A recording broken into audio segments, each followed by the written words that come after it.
wala pa naman nangyayari. But personally, frequent credit card user kasi ako.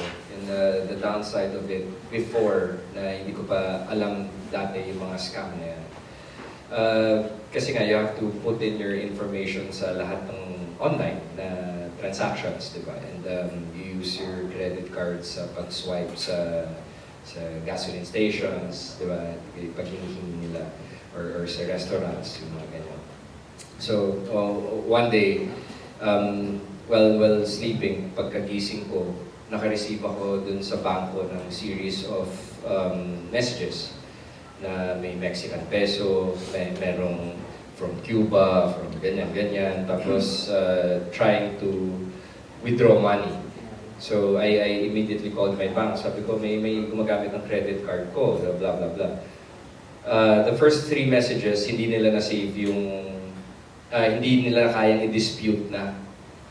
So, na parang nakuha na ako ng 6 digits na pera. So that's a lot.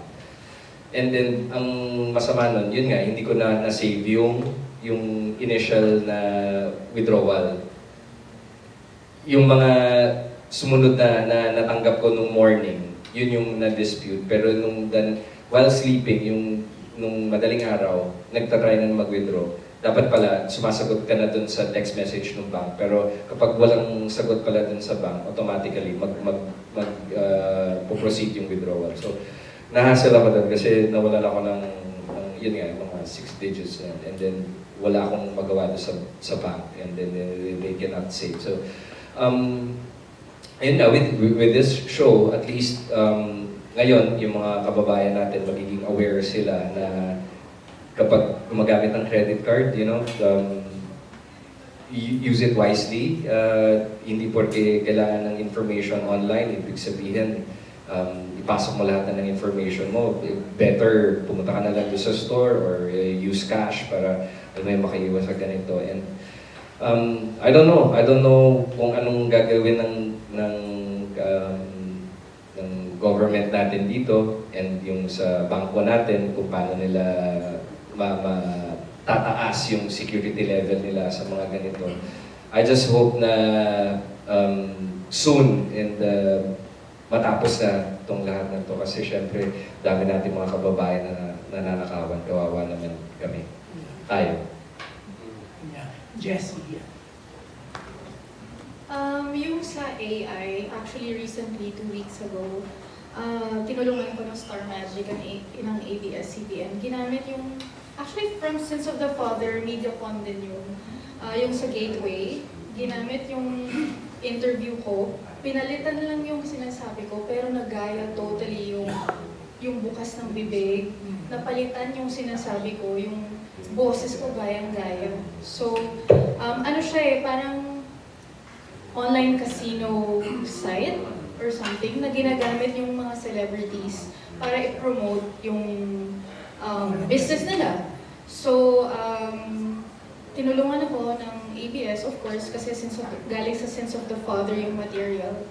So, at least kahit paano na-take down. Pero ang daming mga artista pa rin na iba na nagagamit pa rin yung sila mismo para manloko ng ibang tao. So, AI is very scary, di ba? Nade-deepfake nila yung face ng isang tao para lang sabihin or gawin kung ano yung gusto man nilang ipakita na hindi naman totoo din. So, yun, sana mas mag-ingat pa tayong lahat. And of course, sana yung mga gumagawa ng mga ganong bagay, sana tumigil na rin. Kasi syempre, ang daming buhay na naapektuhan din, di ba? So, hindi din maganda talaga.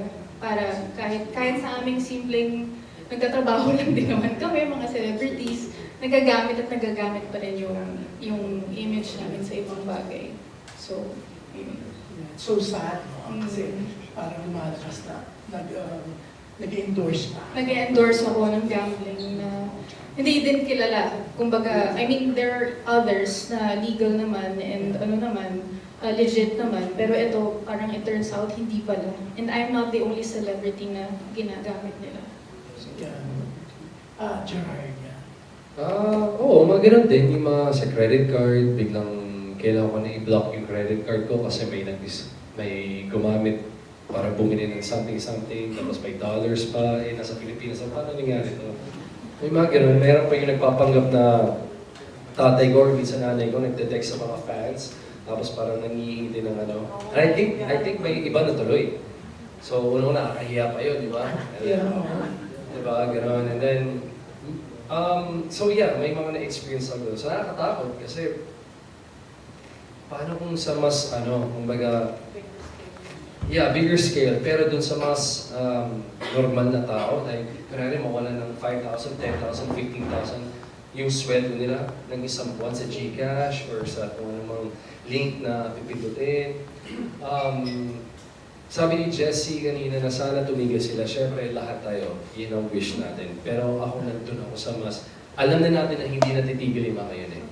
So let's just bring sa site namin and sa creative and sa ABS and sa work namin, magbigay lang tayo ng awareness sa kanila. Kasi hindi talaga titigil yan. Easy money yan eh. Ang dali lang mag-scam. The number one scam right now is love scam. Magpa-inlove ka na ng tao. May na-inlove na kay Brad Pitt, naubos buong niya, di ba? Napanood niya yan, di ba? Ang dami yung mga sila. French woman, na-inlove kay Brad Pitt, medyo parang naman nangyari yan. So, but there's always, we also have to take accountability sa side natin. Brad Pitt ba? Willing naman ako. Di ba? Ayun, ubos na Hindi ako mapapiktima. hindi siya. Ayun lang. So, parang kunwari, pinapalabas si Brad Pitt na nasa hospital siya. Yeah. So, I think more than anything na syempre wishful thinking tayo, sana umasa tayo na titigil sila, tumigil sila, hindi ganun ang mundo. Hindi ganun ang mundo. So, nandun tayo sa, we have to, our accountability also. Take accountability sa side natin.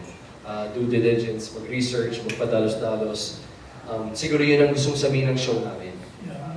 Hindi yung mga katulad ni Jacob, yung character ni JC, yung mga ganong klaseng tao, iba yung mga pinagdaanan nila sa buhay. So ito, gagawin natin lahat para makaangat sa buhay. Hindi natin hawak yan, hawak lang natin yung mga desisyon natin. Nakakalungkot yung French woman na yun, no? Diba? Yung wag mong kalimutan yung character mo, lalo na po may time kasi na medyo matagal kaming hindi nakapag-shoot. So may parte sa akin na parang naiwan ko ng pansamantala si Alisa at nahirapan akong bumalik sa kanya. Pero kaya nga po nang sabi ko, sobrang alaga po kami ng prod namin dito. Hindi nila ako pinababayaan in terms of everything.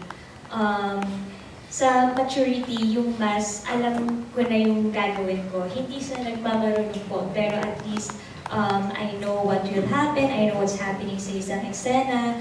At yung, syempre, bilang respeto na rin po sa mga ka-eksena namin. Kasi, syempre kung hindi namin naaralin, nakakahiya namang maging cause of delay. At na ako lang yung masasabihan. Ayun po yung masasabi kong isa sa mga nabago sa amin dahil sa show na to at dahil sa mga directors namin. Yun po. Dalawa kasi, para sa akin dalawang maturity, dalawa yung pag-iisip. Kaya mo pag-ibahin yun, minsan hindi sila pantay. Ako, masasabi ko ako yung taong tahimik lang, pinapanood ka lang, pero alam ko na yung, iniisip ko na yung mga mangyayari. Bago ko sabihin yung isang salita, iniisip ko na. Nag-mature ako, syempre, ang kwento ng Sins of the Father, napaka-mature niya. Natutunan ko nga, oo nga pala, nagbabayad ako ng buwis, bakit ganitong nangyayari?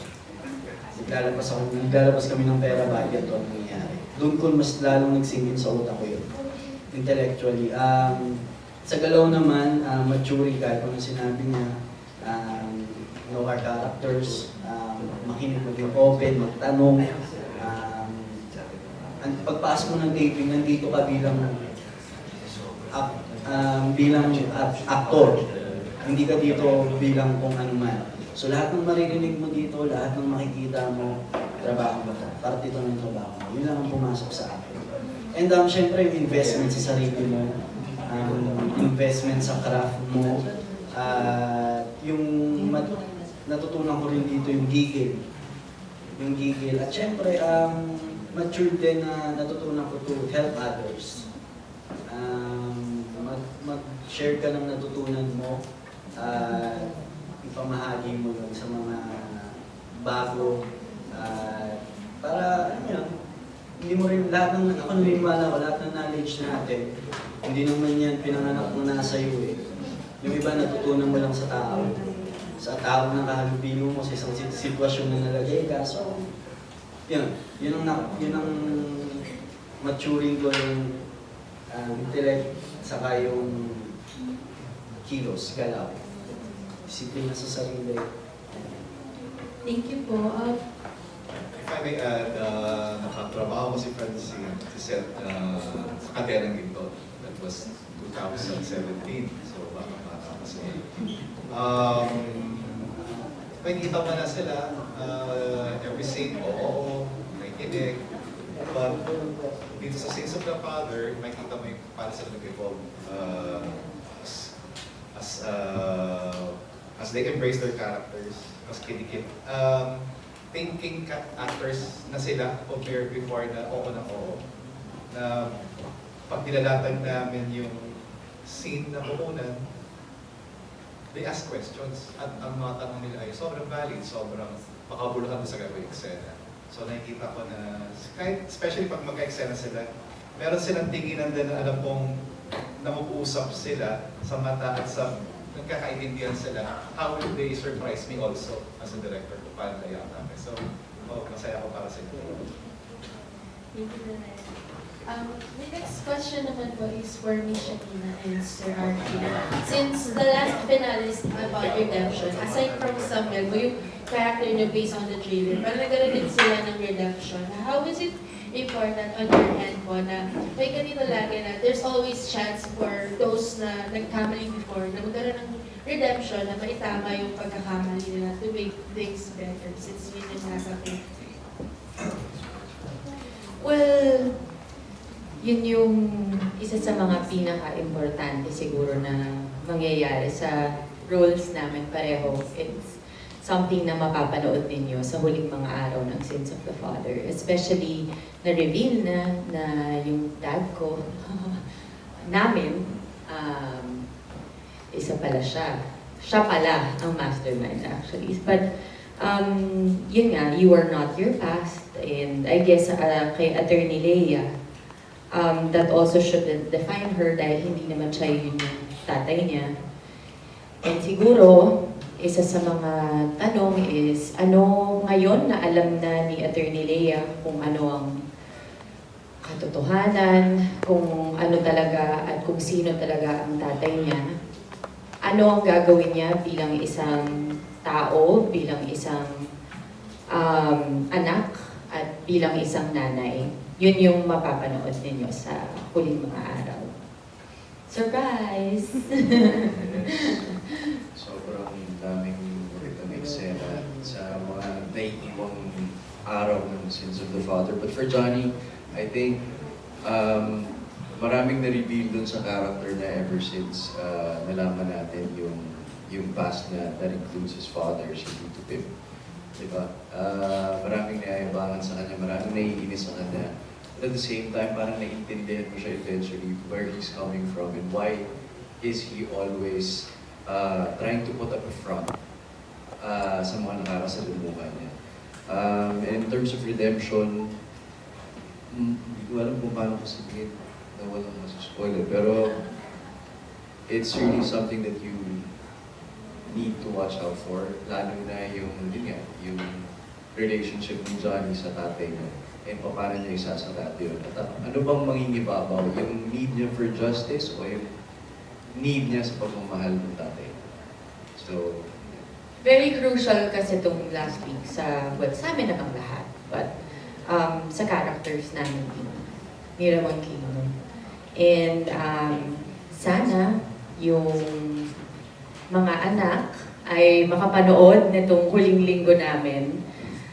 At sana ma-inspire silang gawin ang tama in the future bilang mga anak at bilang mamamayang Pilipino. Yeah. To add lang, no, since Attorney Leia and si Johnny are all related, no? They're also, tulad ng title ng show, they're also facing Sins of the Father, no? So, in their own characters, yun nga, well, abangan nyo na lang kasi